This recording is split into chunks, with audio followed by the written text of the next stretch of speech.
মুহতারাম হাজিরিন, আজকের জুমার আলোচনার বিষয়বস্তু হলো হজ ইশকের শেষ মাকাম।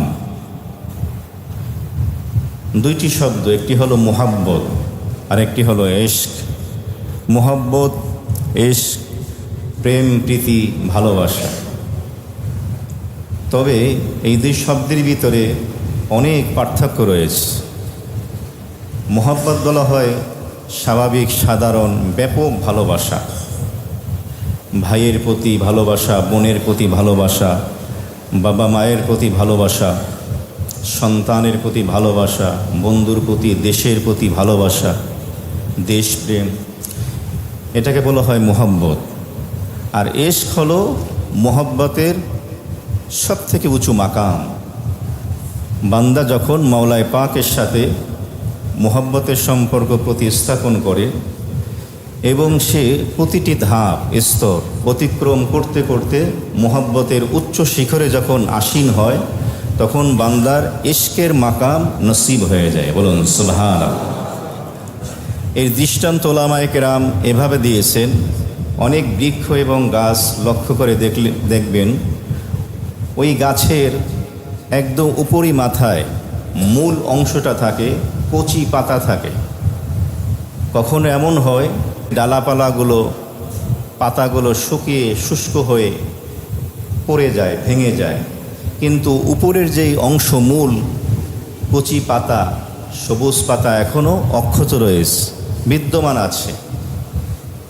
তো এই মূল অংশটাকে বাঁচিয়ে রাখার জন্য গাছের অন্যান্য ডালাপালা, পাতাগুলো নিজেকে কোরবান, উৎসর্গ করে দিয়েছে।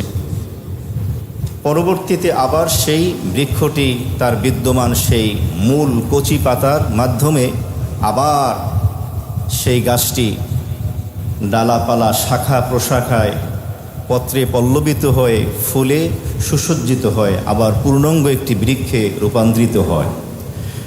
শুরুতে গাছের ডালাপালা, শাখাগুলো শুকিয়ে নিজেকে উৎসর্গ করে দিয়ে গাছের উঁচু অংশের যেই মূল কাণ্ডের উপরে নিজেদেরকে উৎসর্গ করেছিল, তাকে বাঁচিয়ে রেখেছিল। ওই উপরের মূল অংশকে বলা হয় আশাকা, অর্থাৎ মুহাব্বতের সর্বশেষ স্তর, ইশকের মাকাম। সহিহ বুখারীর যে হাদিস, আব্দুল্লাহ ইবনে উমর রাদিয়াল্লাহু তাআলা আনহুমা হাদিস বর্ণনা করেন।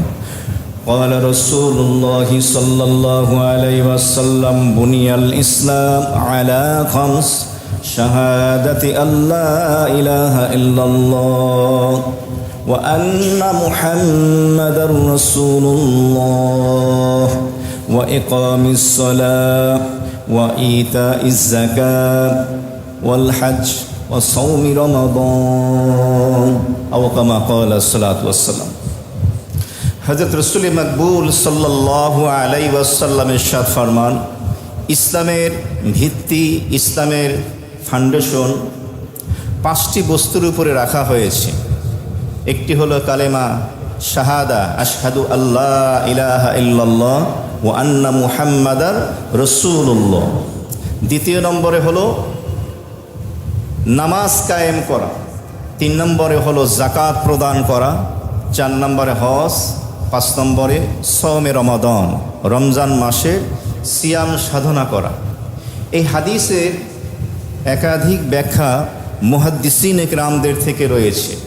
শুরুতে আমরা এক ব্যতিক্রম ধর্মী আশেকানা ব্যাখ্যা শুনব এই হাদিসের, যেই ব্যাখ্যাটি সচরাচর আলোচনা শোনা যায় না।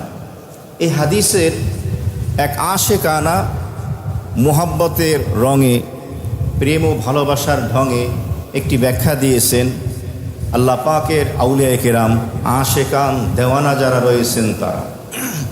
কি চমৎকার ব্যাখ্যা তারা দিয়েছেন। বুঝানোর জন্য তারা বলেছেন, আশেক এবং মাশুক, প্রেমিক এবং প্রেমিকা, একে অপরকে দেখার পরে প্রথম দর্শনে একে অপরকে ভালো লাগে, তো তারা একে অপরের মুহাব্বতে আসক্ত হয়ে যায়। এবং মুহাব্বতের সর্বপ্রথম যে ধাপ, যে স্তর, সেটি হলো ভালোবাসার স্বীকৃতি। তো একজন আর একজনকে বলে যে আমি তোমাকে ভালোবাসি, তুমিও আমাকে ভালোবাসো।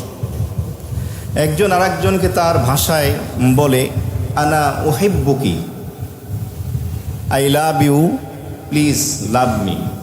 তুমিও আমাকে ভালোবাসো, আমিও তোমাকে ভালোবাসি। প্রত্যেক ভাষায় ভাষী তার নিজ ভাষায় তার মোহব্বতে ভালোবাসার কথা ব্যক্ত করে।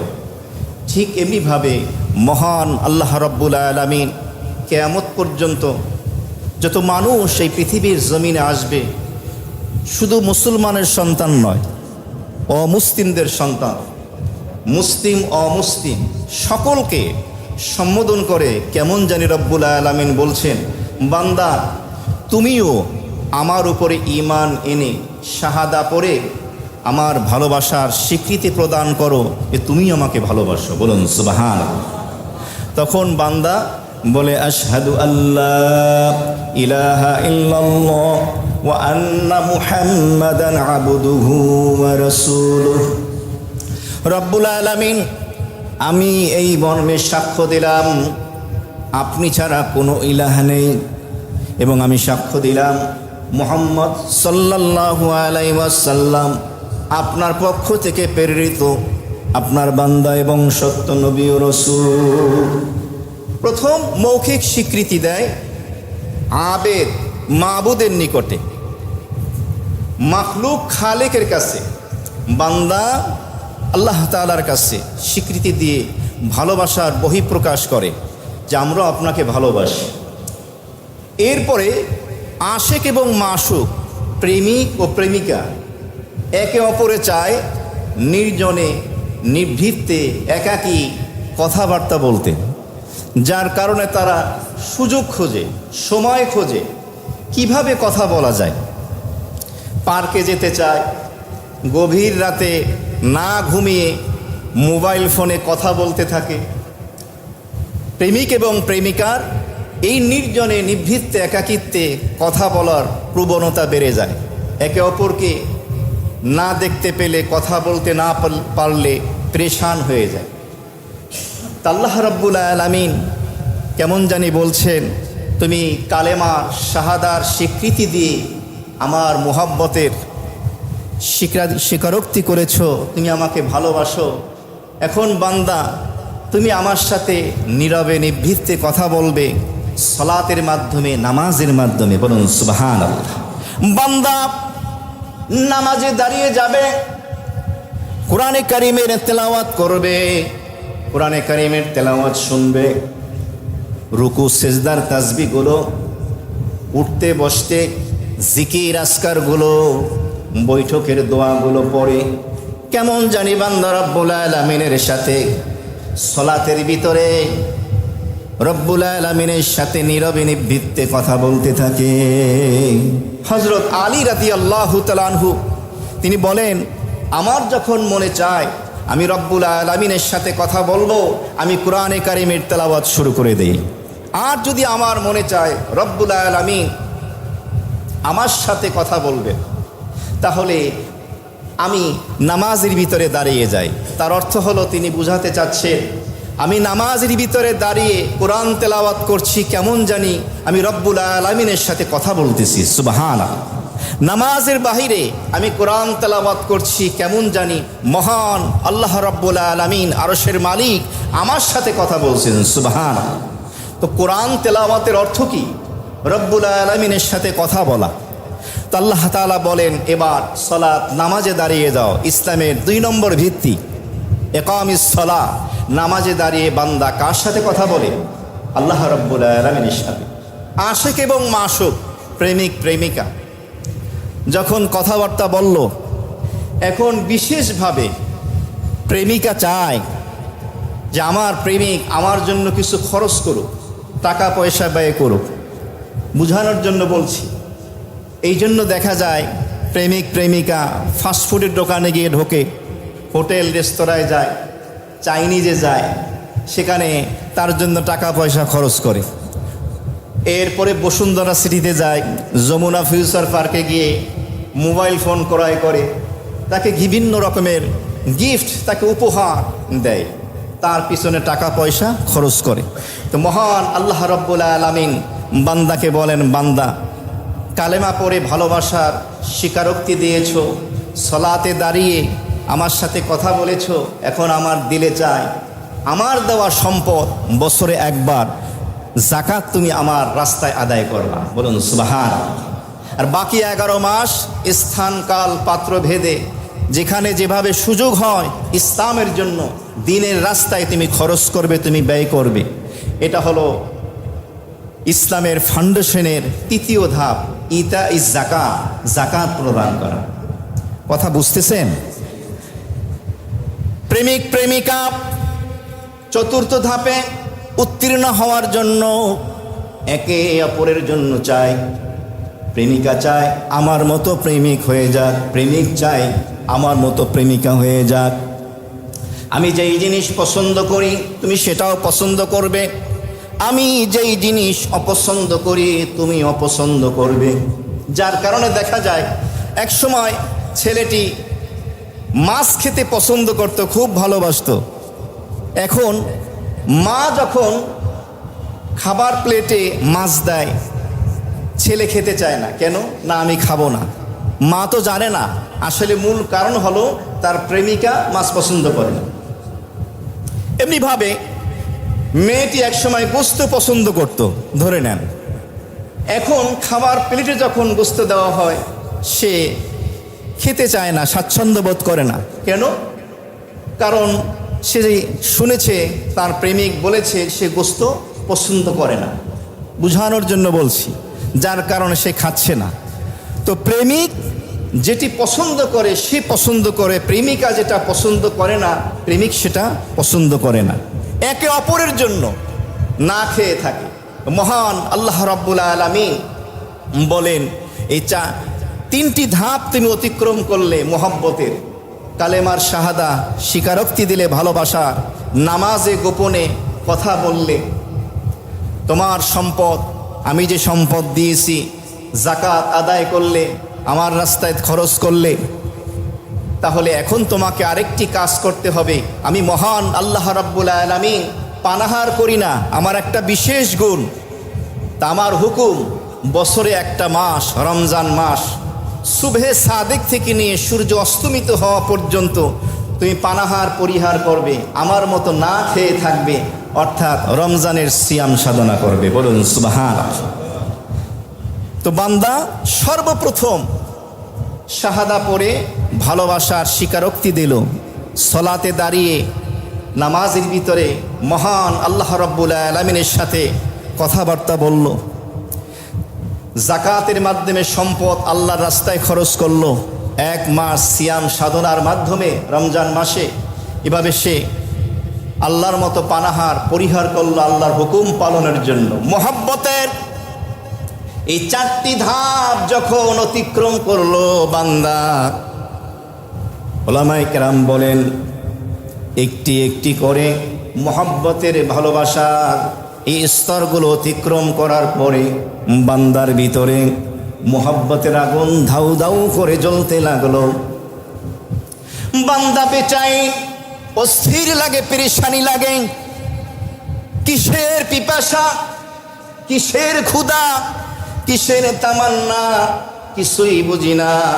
কেমন করে এই অন্তরের পিপাসা নির্বাপিত হবে, এই পিপাসা দূর হবে, অন্তরের মহব্বতের আগুন নির্বাপিত হবে, এই চাহাত এই তামান্না পূরণ হয়ে যাবে। বান্দা অস্থির হয়ে যায়, বেচাইন হয়ে যায়, কিছুই ভালো লাগে না। মহান আল্লাহ রাব্বুল আলামিন তখন বলে দিলেন, বান্দা তুমি একটি একটি করে মহব্বতের ভালোবাসার স্তরগুলো ধাপগুলো অতিক্রম করেছো। তোমার ভিতরে যে মহব্বতের আগুন জ্বলতেছে, হৃদয়ে রক্তক্ষরণ হচ্ছে আমার মহব্বতে, আমার হাবিবের মহব্বতে। এই যে পিপাসা, এই যে তামান্না, এই যে আকাঙ্ক্ষা, এই আগুন নিভবে একটা আমলের মাধ্যমে। সেটি হলো মুর্দারের মতো এহরামের কাপড় পরিধান করো। পুরুষ যারা আছো সেলাইবিহীন কাপড় পরিধান করো। হাত পায়ের নখ কাটতে পারবে না, চুল কাটতে পারবে না, সাবান শ্যাম্পু কসমেটিক্স কিছুই ব্যবহার করতে পারবে না।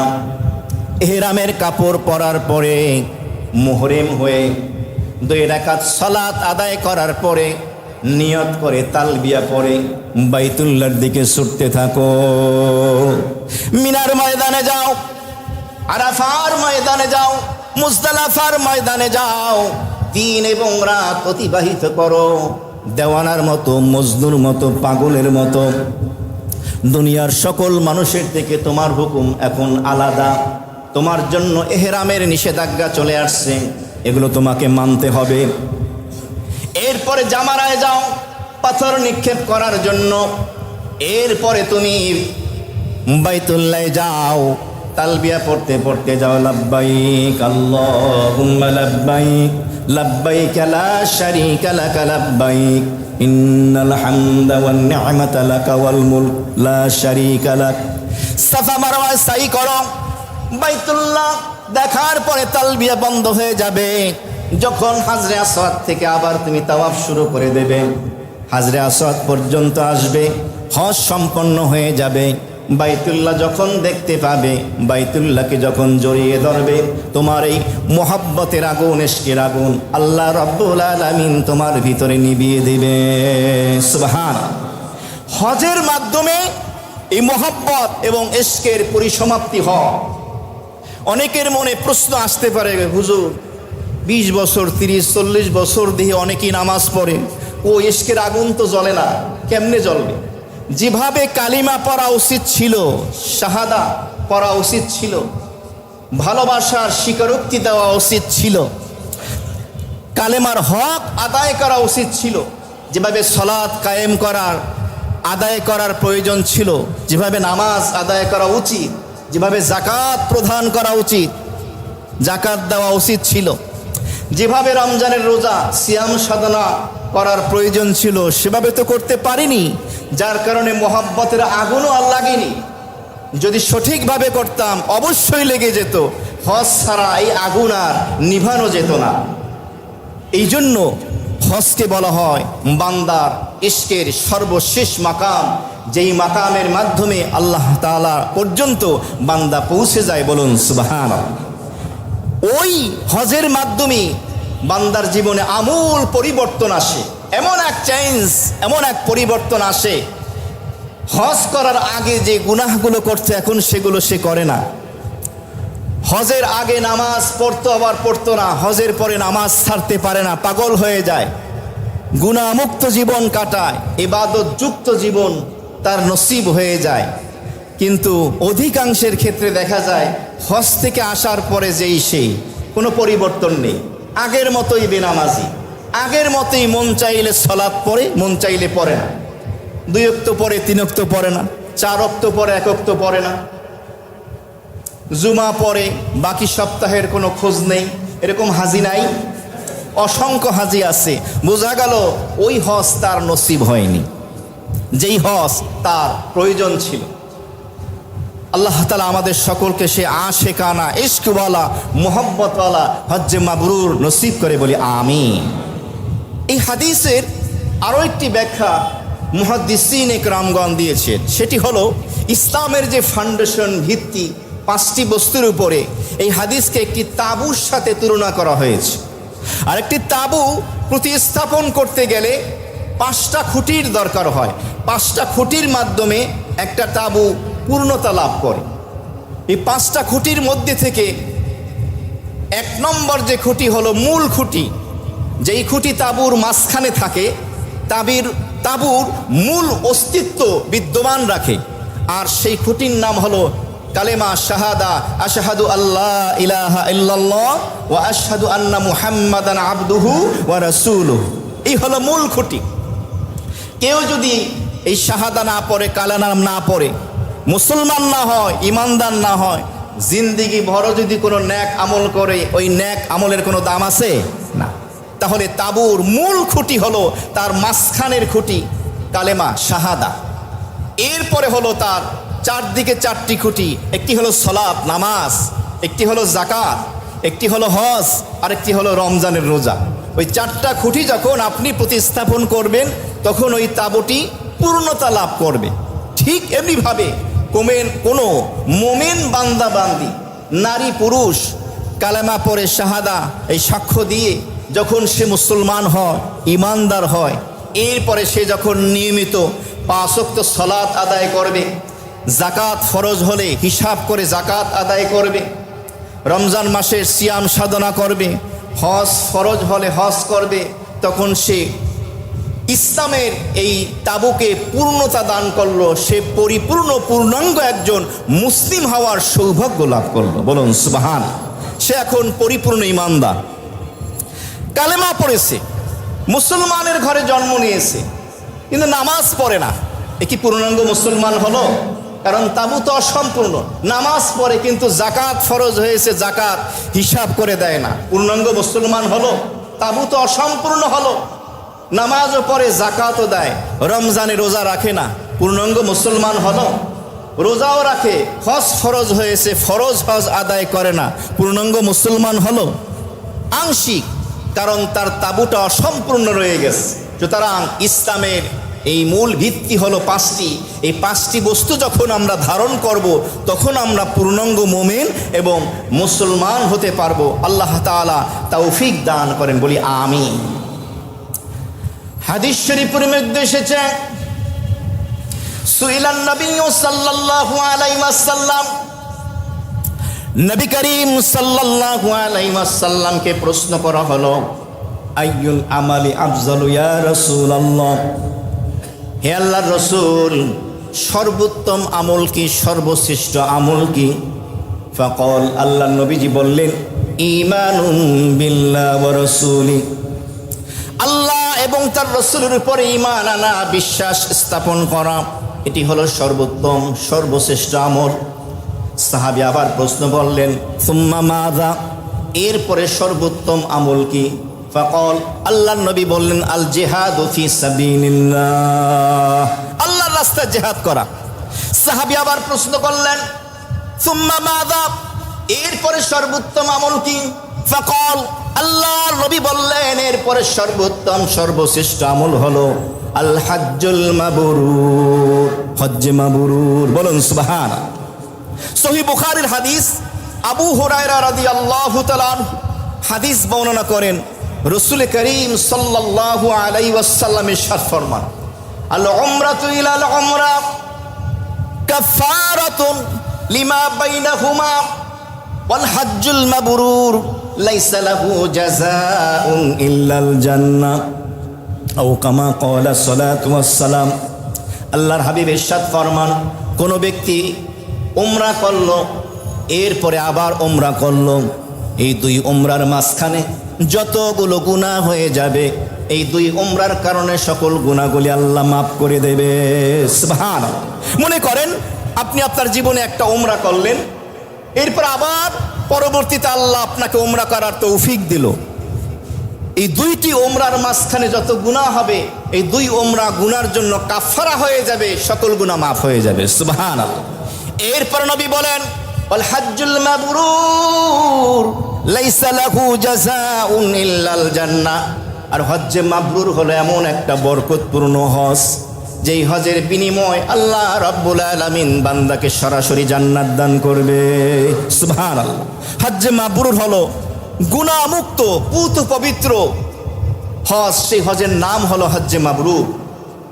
আর এক হাদিসের মধ্যে হজ্জে মাবরুরের ফজিলত এভাবে বলা হয়েছে, নবী করিম সাল্লাল্লাহু আলাইহি ওয়াসাল্লাম ইরশাদ ফরমান, অন্যান্য নেক আমলের তুলনায় হজ্জে মাবরুরের শ্রেষ্ঠত্ব হলো পূর্ব থেকে পশ্চিমের দূরত্ব যত তত। বলুন সুবহানাল্লাহ। বুঝতেছেন? পূর্ব থেকে পশ্চিমের যত দূরত্ব, অন্যান্য নেক আমলের থেকে হজ্জে মাবরুরের মর্যাদা তত বেশি। বলুন সুবহানাল্লাহ। এই হজ্জে মাবরুর হাদিস শরীফের মধ্যে এসেছে, উম্মুল মুমিনিন হযরত আয়েশা সিদ্দিকা রাদিয়াল্লাহু তাআলা আনহা, তিনি একদিন নবীজিকে বলেন, নারাল জিহাদ আফজালাল আমল, ও আল্লাহর রাসূল, আমরা দেখতে পাই সর্বোত্তম আমল হলো আল্লাহর রাস্তায় জিহাদ করা। আফালা নুজাহিদু, আমরা নারীরা কি জিহাদ করব না? আমরা তো দেখি সর্বোত্তম সর্বশ্রেষ্ঠ আমল আল্লাহর রাস্তায় জিহাদ। হে আল্লাহর রাসূল, আমরা কি জিহাদ করব না? নবীজি বললেন না না, ওয়ালাকিন্না আফজালাল জিহাদ আল হজ্জ ওয়াল উমরা, তবে তোমাদের জন্য সর্বোত্তম জিহাদ হলো, সর্বশ্রেষ্ঠ জিহাদ হলো তোমরা হজ এবং উমরা পালন করবে। বলুন সুবহানাল্লাহ। বিশেষভাবে হাদিসে যে মেসেজটি পেলাম, মা বোনদের জন্য, নারীদের জন্য সর্বোত্তম জিহাদ কোনটি? হজ এবং উমরা। এমনিভাবে হাদিসের মধ্যে এসেছে জিহাদুল কাবীর ওয়াস সাগীর ওয়া জিহাদুস সাগীর ওয়া জিহাদুজ যায়ীফ ওয়া জিহাদুল মারআ আল হজ্জ ওয়াল উমরা ও কামা ক্বালা সাল্লাতু ওয়াস সালাম।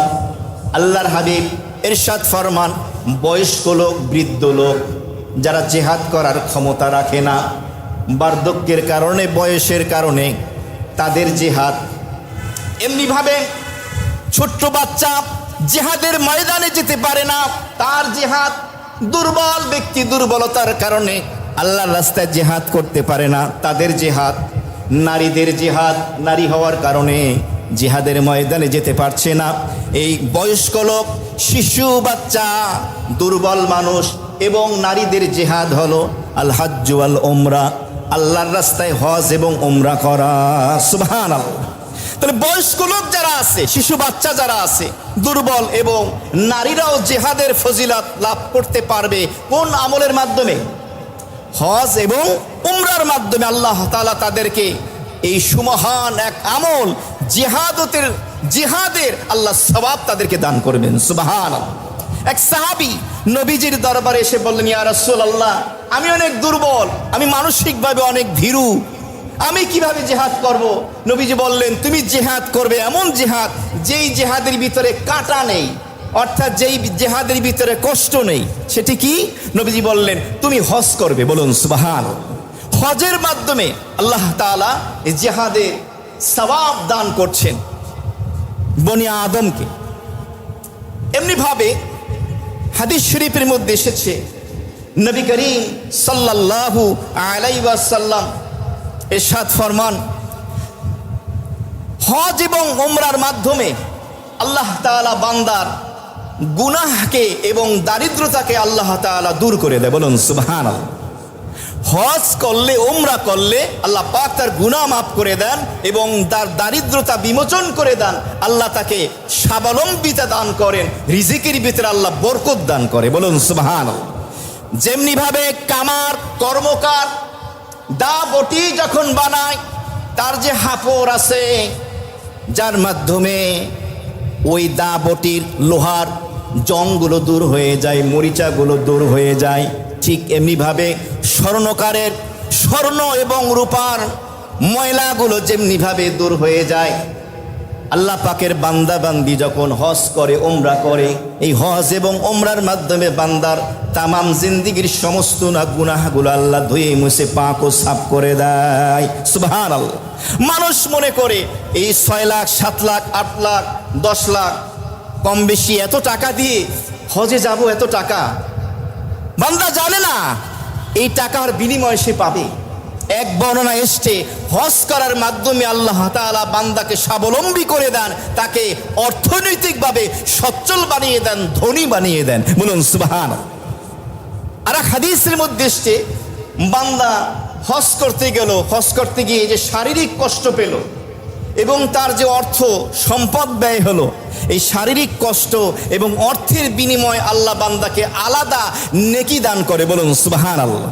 হজ এবং উমরার নেকি তো পাবেনই, এই যে কষ্ট করলেন হজে গিয়ে, মিনা, আরাফা, মুজদালাফায়, জামারায় যারা গিয়েছেন জানেন যে কষ্ট, যে টাকা ব্যয় করলেন, এর বিনিময়ে আল্লাহ আপনাকে আমাকে নেকি দান করবে। সুবহানাল্লাহ। হযরত জাবের রাদিয়াল্লাহু তাআলা আনহু হাদিস বর্ণনা করেন, তিনি বলেন, আমি একদিন জামারায় ছিলাম, আমি দেখতে পেলাম আল্লাহর নবীকে একটি উটের উপরে আরোহণরত, জামারায় শয়তানকে কঙ্কর নিক্ষেপ করছেন। হঠাৎ আমি দেখতে পেলাম আল্লাহর হাবিব সাহাবায়ে কিরামকে সম্বোধন করে বলতেছেন, খুযু মানাসিকাকুম, ও আমার সাহাবীরা, তোমরা আমার কাছ থেকে হজের নিয়ম কানুন শিখে নাও। কারণ আমার মনে হচ্ছে আগামী বছর আমি হয়তো হজে আসতে পারবো না। এর ব্যাখ্যায় মুহাদ্দিসিন ইকরামগণ লিখেছেন, নবী বুঝাতে চাচ্ছেন আমি হয়তো আগামী বছর বেঁচে নাও থাকতে পারি, এটাই হয়তো আমার জীবনের সর্বশেষ হজ। সুতরাং তোমরা আমার কাছ থেকে হজের নিয়ম কানুন শিখে নাও। খুদু মানাসিকাকুম। আল্লাহর হাবিব নির্দেশ দিচ্ছেন কাদেরকে? সাহাবায়ে কেরামকে হজের নিয়ম কানুন শেখার জন্য। অথচ অধিকাংশ হাজি, বিশেষ করে এশিয়া মহাদেশের যারা আছে, বাংলাদেশ, ভারত, পাকিস্তান, আমরা বাংলাদেশের কথাই বলি, আমাদের বাংলাদেশের হাজিদের প্রবণতা হলো হজের ট্রাভেলসে যোগাযোগ করেছি, মুআল্লিমের কাছে হজের টাকা জমা দিয়েছি, ব্যাস এখন দায়িত্ব সব ট্রাভেলসের মুআল্লিমের, আমার আর দায়িত্ব নাই। ভাবখানা এমন, যার কারণে হজের কোনো প্রশিক্ষণের কোনো ইচ্ছেই তার ভিতরে নেই। না ব্যক্তিকেন্দ্রিক, না কোথাও হচ্ছে সেখানে অংশগ্রহণ করবে, না নিজের থেকে কিছু শিখবে, না ওলামায়ে কেরামের কাছে গিয়ে সুন্নাহ মোতাবেক কিভাবে হজ্জে বাইতুল্লাহ করা যায় এই তামান্না ধারণ করে না। আপনাকে মনে রাখতে হবে, এটাই হতে পারে আপনার জীবনের সর্বশেষ হজ। ট্রাভেলস থেকে মুআল্লিম কর্তৃক আপনি যা সেবা পাওয়ার পাবেন, কিন্তু ব্যক্তিকেন্দ্রিক আপনাকেও হজের প্রশিক্ষণে অংশগ্রহণ করতে হবে। কতটুকু হয় আপনাকে শিখতে হবে। শিখবো তো বলেন ইনশাআল্লাহ। এই হজ বাঙালির জীবনে সাধারণত একবার দুইবারই হয়। এর অন্যতম কারণ বিবেচনা করা হয় অর্থনৈতিক স্বাবলম্বিতা না থাকা আমাদের। ইল্লা মাশাআল্লাহ অনেকের নসিবে একাধিকবারও হয় বা হবে, বেশিরভাগই কম হয়। এই জন্য প্রত্যেকটা হজকে আমরা এমনভাবে ধরে নেই যে এটাই হতে পারে আমার জীবনের সর্বশেষ হজ। আর সেই হজটা যেন হয় হজ্জে মাবরুর। এবার আসি, এই হজের মূল সম্বল কি? আমরা তো মনে করি হজের মূল সম্বল হলো আমার সম্পদ, টাকা পয়সা, আমি অনেক সম্পদের মালিক, কিসের টেনশন? আমি যুবক, আমার তারুণ্যতা যৌবন টকবক করছি, আমার কিসের পেরেশানি? আমি হজ করতে যাব আর হজ সম্পাদন করে চলে আসব। আমি তো রাজনৈতিক ব্যক্তিত্ব, আমি তো ইন্টারন্যাশনাল একজন ব্যক্তিত্ব, আমার হজ করতে কিসের সমস্যা? না, এগুলো, এই ক্ষমতা, এই পাওয়ার, এই সম্পদ, এই যৌবন, এটা হজের মূল সম্পদ নয়। হজের মূল সম্পদ হলো তিনটি। কয়টি? এক নম্বর হলো তাকওয়া, আল্লাহর ভয়। একটু ব্যাখ্যা করছি, সময় স্বল্পতার কারণে সংক্ষেপে বলছি। তাকওয়া, আল্লাহর ভয়। তাকওয়া কাকে বলে? গুনাহ মুক্ত থাকা, আল্লাহর রসুল যা করতে বলেছেন সেগুলো করা, যেগুলো করতে নিষেধ করেছেন সেগুলো না করা, কোরআন এবং হাদিস মোতাবেক আমল করা, কোরআন এবং হাদিসে যা করতে বলা হয়েছে সেগুলো করা, যেগুলো নিষেধ করেছে সেগুলো না করা। এর নাম হলো তাকওয়া, গুনাহমুক্ত জীবন যাপন করা। এর সূচনা হবে যখনই আপনি ইহরামের কাপড় পরে আপনি ঘর থেকে বের হবেন। বের হওয়ার পর থেকেই আপনার হজের যে মূল সম্পদ তাকওয়া, আল্লাহর ভয়, হৃদয়ে ধারণ করতে হবে, গুনাহমুক্ত থাকতে হবে। ওলামায়ে কেরাম বলেন, এই জন্য সর্বপ্রথম যেই কাজ করতে হবে, আপনার নজরের হেফাজত, দৃষ্টিকে সংযত রাখতে হবে। দেহের প্রতিটি অঙ্গ প্রত্যঙ্গকে গুনাহ মুক্ত রাখতে হবে, হাত, পা, কর্ণ, চক্ষু, এমনকি অন্তরকেও গুনাহ মুক্ত রাখা, অন্তর দ্বারাও গুনাহের কোনো খেয়াল না করা। ঘর থেকে বের হবেন, পথিমধ্যে হাজি ক্যাম্পে যাবেন, এয়ারপোর্টে যাবেন, ইমিগ্রেশনে কাজ চলতে থাকবে, নজরের হেফাজত। এমনিভাবে বিমানে উঠবেন, সেখানে বিমানবালা আসবে, নজরের হেফাজত। এমনও দেখা গেছে অনেক হাজি সাহেব বিমানবালার সাথে ডেকে ডেকে কথা বলছে, পানি চাচ্ছে, জুস চাচ্ছে, গল্প গুজব করছে। আপনি দুই হারামাইন শরীফে যাবেন, মক্কায় মদিনায় যাবেন, বিচারণ করবেন, আরাফার ময়দানে, মিনার ময়দানে, মুজদালিফায়, জামারায় যাবেন, বাইতুল্লায় যাবেন, মাতাফে তাওয়াফ করবেন। বিভিন্ন দেশের বিভিন্ন নারী পুরুষ আসবে, নজরের হেফাজত। কে কি করছে, কোন পোশাক পরে আসছে, আপনার সেদিকে লক্ষ্য করার প্রয়োজন নেই। আপনি নিজেকে গুনাহ মুক্ত রাখেন। এমনিভাবে মোবাইল ফোনে সেলফি তোলা থেকে বিরত থাকা, ভিডিও ফটো তোলা থেকে হজের সফরে বিরত থাকা, হজ কিন্তু বরবাদ হয়ে যাবে।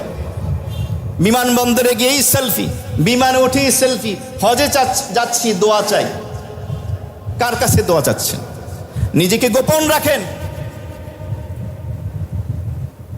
তো তাওয়াফ করতে করতে সেলফি স্ট্যান্ড দিয়ে ভিডিও করতে, সাফা মারওয়ায় সাই করতেছে, সেলফি স্ট্যান্ড দিয়ে ভিডিও করতেছে, সাই করতেছে। তুমি কোন বিবেক নিয়ে হজে রওনা দিয়েছো? তো এক নম্বর হলো তাকওয়া, গুনাহ মুক্ত থাকা।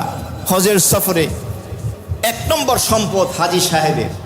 হাজী সাহেবের দ্বিতীয় সম্পদ হলো তাওয়াক্কুল, আল্লাহর উপরে নির্ভরশীল হওয়া। সম্পদের উপরে নয়, তারুণ্যের উপরে, যৌবনের উপরে নয়, ক্ষমতার উপরে নয়। ওয়াতাওয়াক্কাল আলাল্লাহ ওয়া কাফা বিল্লাহি ওয়াকিলা। আল্লাহ তাআলা বলেন, ও মুমিন বান্দা বান্দি, তোমরা একমাত্র আল্লাহ রাব্বুল আলামিনের উপরে তাওয়াক্কুল করো, নির্ভরশীল হও। কারণ অভিভাবক হিসাবে আল্লাহ রাব্বুল আলামিনই যথেষ্ট। আল্লাহর উপরে তাওয়াক্কুল করা, নির্ভরশীল হওয়া। এমনও দেখা গেছে অনেক সম্পদ নিয়ে হজের সফরে গিয়েছে, তার লাগেজ চুরি হয়ে গেছে, টাকা হারিয়ে ফেলেছে, নিঃস্ব হয়ে বসে আছে, পেরেশানি আর পেরেশানি। অনেক যুবক জামারায় পাথর নিক্ষেপ করতে গিয়ে পদপিষ্ট হয়ে আহত হয়েছে, নিহত হয়েছে। অনেক বৃদ্ধ বৃদ্ধা সুন্দরভাবে হজ করে ফিরে আসছে, কারণ তারা তাওয়াক্কুল করেছে কার উপরে? আল্লাহ তাআলার উপরে তাওয়াক্কুল করা। ক্ষমতার উপরে নয়, সম্পদের উপরে নয়, তারুণ্যের যৌবনের উপরে নয়।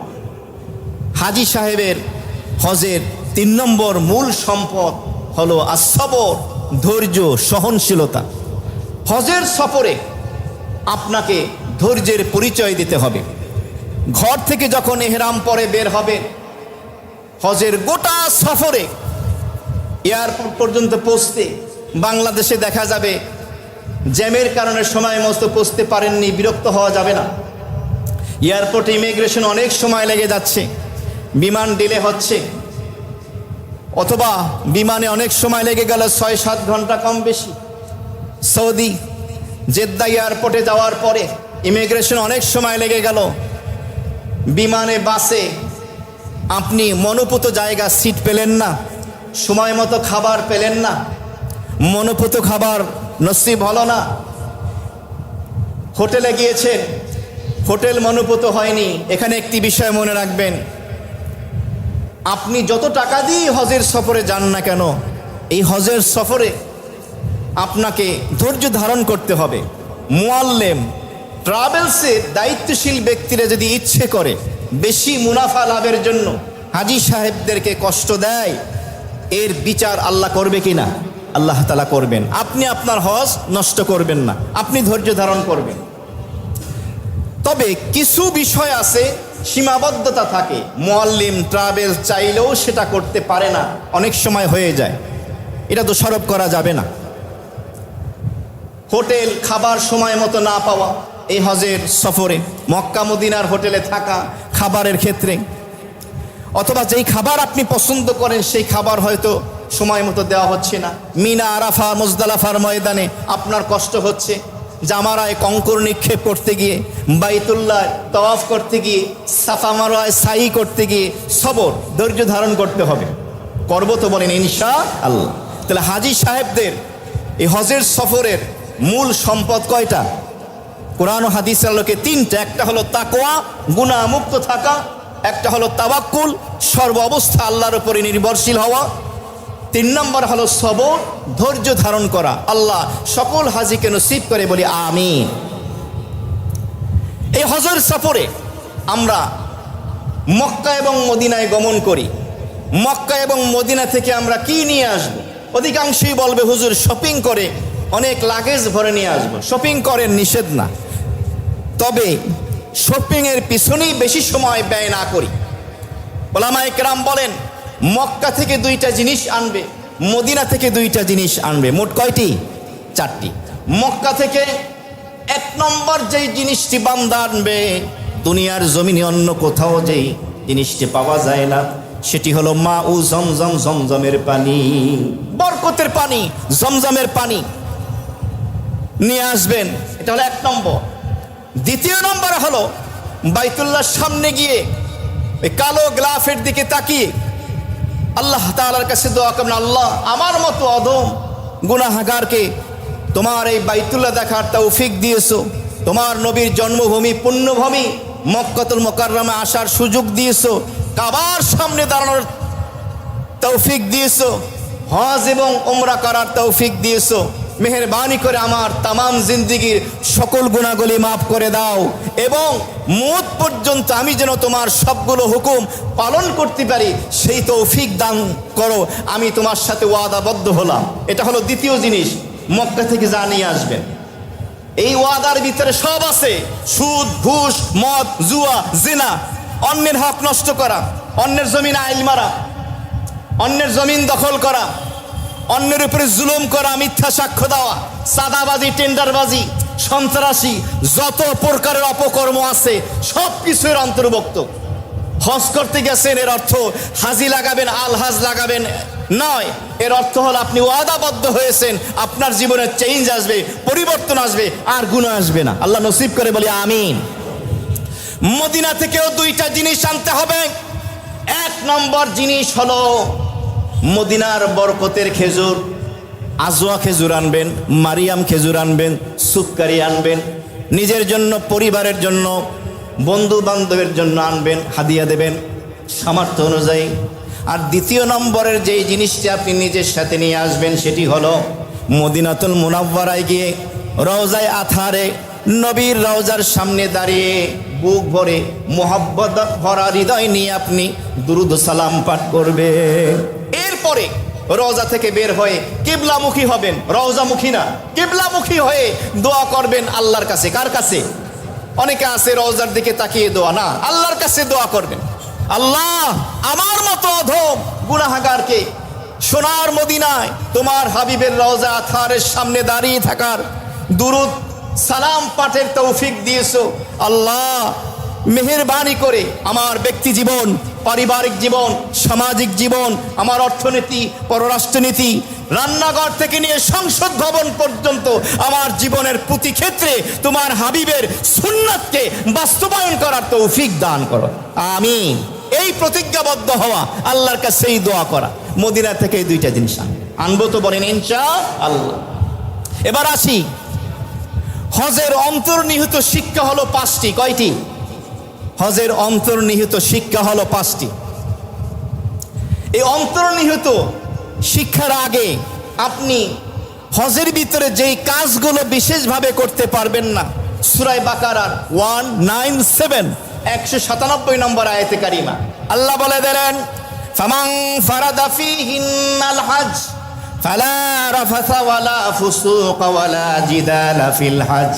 যেই ব্যক্তি বাইতুল্লাহর হজ করার এরাদা করে, ইচ্ছা করে, যেই ব্যক্তি হজ করার জন্য রওনা দেয়, ওই ব্যক্তি যেন তিনটা কাজ কশ্চিনকালেও না করে।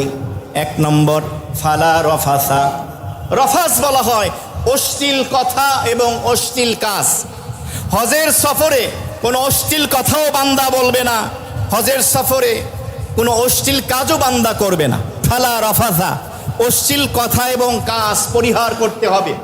ওয়ালা ফুসুক, কোনো নাফরমানি গুনাহের কোনো কাজ করবে না। আল্লাহ বলতেছেন হজের সফরে হাজী সাহেব নারী হোক পুরুষ হোক কোনো গুনাহের নাফরমানির কোনো কাজ করবে না। তিন নম্বরে ওয়ালা জিদালা, হজের সফরে হাজী সাহেব কারো সাথে ঝগড়ায় লিপ্ত হবে না। অথচ হজের সফরে ঝগড়া হয় কিনা, এটার অন্যতম একটি কারণ হলো, মনে করেন বাংলাদেশ থেকে 64 জেলার 64 রকমের মানুষ হজের সফরে গেল, এক কামরা রুমের ভিতরে মিনার, মুজদালাফার, আরাফার তাঁবুর ভিতরে হজের বিভিন্ন জায়গায় একত্রিত হচ্ছে। এক এক জেলার মানুষের এক এক রকম স্বভাব অভ্যাস হতে পারে, কারো কাছে কোনো বিষয় দোষণীয়, কারো কাছে দোষণীয় না। আপনি হোটেলের কামরায় শুয়ে আছেন, ধাপ করে দরজাটা বন্ধ করে দিল, ধাপ করে দরজাটা খুলে দিল, কাঁচা ঘুমটা ভেঙে গেল। এসিটাকে হঠাৎ বন্ধ করে দিল, আপনার কষ্ট হচ্ছে, বিভিন্ন রকমের আচরণের কারণে আপনি অন্যকে কষ্ট দিলেন, কষ্ট পেলেন, সবর করেন। এখানে ঝগড়া করা যাবে না, ধৈর্য ধারণ করতে হবে। এবার আসি হজের যে অন্তর্নিহিত 5টি শিক্ষা, খুব সংক্ষেপে বলছি। নম্বর 1, আদম আলাইহিস সালাতু ওয়াস সালামের তাওবা। বাবা আদম, মা হাওয়া আলাইহিমুস সালাতু ওয়াস সালাম দীর্ঘদিন যাবত তাদের ভুলের কারণে কান্নাকাটি করলেন, আল্লাহ তাআলার কাছে তাওবা ইস্তিগফার করলেন, আল্লাহ তাআলা তাদেরকে ক্ষমা করে দিলেন। দোয়া করলেন, রব্বানা যালামনা আনফুসানা ওয়া ইল্লাম তাগফির লানা ওয়া তারহামনা লানাকুনান্না মিনাল খাসিরিন। এই দোয়া যখন আদম হাওয়া করলেন, আল্লাহ তাআলা তাদেরকে মাফ করে দিলেন। সুবহানাল্লাহ। থানবী রহমাতুল্লাহ আলাইহি বলেন, কোন বনি আদমও যদি 5 ওয়াক্ত সালাতের পরে এই দোয়া একবার পড়ে, আল্লাহ তাআলা ওই বান্দা বান্দিকেও আদম হাওয়ার মতো মাফ করে দেবেন। সুবহানাল্লাহ। তাহলে হজের 1 নম্বর অন্তর্নিহিত শিক্ষা হলো আদম হাওয়ার তাওবা, প্রতি মুহূর্তে মালিকের কাছে তওবা করা। দ্বিতীয় নম্বরে হলো ইব্রাহিম আলাইহিস সালাতু ওয়াস সালামের ঈমানি ইমতিহান, ঈমানি পরীক্ষা। নমরুদের অগ্নিকুণ্ডে আল্লাহর উপরে তাওয়াক্কুল, ধৈর্য ধারণ, উত্তীর্ণ হলেন। সন্তান ইসমাইলকে আল্লাহর নামে জবাই করতে হবে, রাজি হয়ে গেলেন, উত্তীর্ণ হলেন। তো আপনার আমার জীবনে, ব্যক্তি জীবন, পারিবারিক, সামাজিক, রাষ্ট্রীয় জীবনের ক্ষেত্রে বিভিন্ন জায়গায় পদে পদে জীবনের পরতে পরতে, ব্যবসা, চাকরি, বিয়ে, শাদী, উঠতে বসতে, মুআমালাত, মুআশারাত, আচার আচরণের ক্ষেত্রে পরীক্ষা আসবে। এই পরীক্ষায় আপনাকে আমাকে উত্তীর্ণ হতে হবে। বাতিলের সামনে মস্তক অবনত করা যাবে না, হকের সামনে মাথা উঁচু করে দাঁড়াতে হবে। আমি হকপন্থী হব, বাতিলপন্থী হব না। আমি ডানপন্থী হব, বামপন্থী হব না। দ্বিতীয় অন্তর্নিহিত শিক্ষা হলো ইব্রাহিম আলাইহিস সালাতু ওয়াস সালামের ঈমানি পরীক্ষা আপনার আমার জীবনেও আসবে। তৃতীয় নম্বর হলো ইসমাইল আলাইহিস সালাতু ওয়াস সালামের ইতাআত, ইত্তেবা, আনুগত্য। যখন বাবা ইব্রাহিম বললেন, আল্লাহ তাআলা তোমাকে তার নামে জবেহ করতে বলেছেন, সাথে সাথে আনুগত্য পোষণ করেছেন, আপনি জবেহ করুন আপনার রবের নামে। আপনার আমার জীবনে আল্লাহর হুকুম যখন আসবে, মাথাটা নত করে দেওয়া। চাকরি করছেন, ব্যবসা করছেন, অবৈধ পথে সম্পদ কামানোর সুযোগ আছে না, আপনি অবৈধ পথে পা বাড়াবেন না। আপনি আনুগত্য পোষণ করবেন ইসলামের কাছে, কোরআন এবং হাদিস সুন্নাহের কাছে, হকের সামনে মাথা নত করে দেবেন। দেব তো? বলেন ইনশাআল্লাহ। তাহলে তৃতীয় অন্তর্নিহিত শিক্ষা হলো ইসমাইল আলাইহিস সালাতু ওয়াস সালামের আনুগত্য। 4 নম্বর শিক্ষা হলো বিবি হাজেরার সবর, ধৈর্য। শয়তান যখন ধোঁকা দিল, হাজেরা তোমার একমাত্র সন্তান ইসমাইলকে তোমার স্বামী ইব্রাহিম জবেহ করে ফেলবে। হাজেরা বলেছিল, আমি বিশ্বাস করি না। শয়তান বলেছিল, তোমার রব হুকুম করেছে, ইব্রাহিমের রব হুকুম করেছে জবাই করতে। হাজেরা কি বলেছিল? ধৈর্য ধারণ করে মা বলেছিল, আমার রব ইব্রাহিম, আমার স্বামীর রব, আমার সন্তান ইসমাইলের রব হলেন আল্লাহ। এক ইসমাইল কেন, হাজারো লক্ষ ইসমাইল যদি আল্লাহর নামে জবাই করতে হয়, আমি রাজি আছি। বলুন সুবহানাল্লাহ। ফিলিস্তিনের গাজার মুসলমানরা দেখিয়ে দিচ্ছেন, নিজের কলিজার টুকরাকে ইসলামের জন্য তারা এভাবে উৎসর্গ করে দিচ্ছেন। শাহাদতের পেয়ালা হাসি মুখে তারা বরণ করে নিচ্ছেন। হজের অন্তর্নিহিত 5ম নম্বরে যে শিক্ষা, সেই শিক্ষাটি হলো মুহাম্মদুর রাসূলুল্লাহ সাল্লাল্লাহু আলাইহি ওয়াসাল্লামের আখলাক, চরিত্র, মুহাম্মদ সাল্লাল্লাহু আলাইহি ওয়াসাল্লামের ইসলামের দাওয়াত। হজের মৌসুমে আল্লাহর হাবিব বিভিন্ন দেশ থেকে মানুষ আসতো, নবীজি তাওহীদের দাওয়াত দিতেন, রিসালাতের কথা বলতেন, আল্লাহর মোহাব্বতের কথা জাতিকে শোনাতেন। আমাদেরকেও বিশ্ববাসীর সামনে মিডিয়ার মাধ্যমে হোক, যেভাবেই হোক, ইসলামের কথাগুলো, কোরআন এবং হাদিসের কথাগুলো উম্মাহের সামনে, জাতির সামনে তুলে ধরতে হবে। আজকে অমুসলিমরা আমাদের উপরে এই প্রেশার ক্রিয়েট করছে, এই যে মাথার উপর উঠে বসেছে, এর কারণ কি? এর কারণ হলো আমরা আজকে মৃত্যুকে প্রচণ্ড মাত্রায় ভয় পাই, যার কারণে আজকে অমুসলিমরা এই সাহস পাচ্ছে। পার্শ্ববর্তী দেশ যা মন চায় তাই করছে, মৃত্যুকে ভয় করার কারণে। হাদিসের মধ্যে এসছে যে বান্দা যখন এভাবে মৃত্যুকে ভয় করবে, কাপুরুষতা অবলম্বন করবে, তখন জালেম তার উপরে এভাবে স্বৈরাচারী মনোভাব পোষণ করবে। যখন বান্দা রুখে দাঁড়াবে স্বৈরাচারের বিরুদ্ধে, কারণ জ্ঞানী গুণীগণ বলেন বান্দা পরিশ্রম করে দেহের ঘাম দিয়ে জামা যখন ভিজিয়ে ফেলে বান্দার ভাগ্য পরিবর্তন হয়, আর বান্দার দেহের রক্তবিন্দু ঝরিয়ে জমিনে যখন ফেলে আল্লাহ তাআলা সেই জমিনকে স্বাধীন করে দেয়। বলুন সুবহানাল্লাহ। তার জ্বলন্ত জীবন্ত প্রমাণ আমরা বাংলার জমিনেই দেখতে পেলাম। স্বৈরাচার 15-16 বছরে দূর হয়েছিল। কত আন্দোলন, ওয়াজ, নসিহত, কাজ হয়েছে, শহীদের রক্ত জমিনে পড়েছে, বাস কাজ হয়ে গেছে। এটাই সিস্টেম। ইসলাম জিন্দা হোতা হে হার কারবালা কে বাদ। প্রত্যেক কারবালার পর ইসলাম জিন্দা হবে।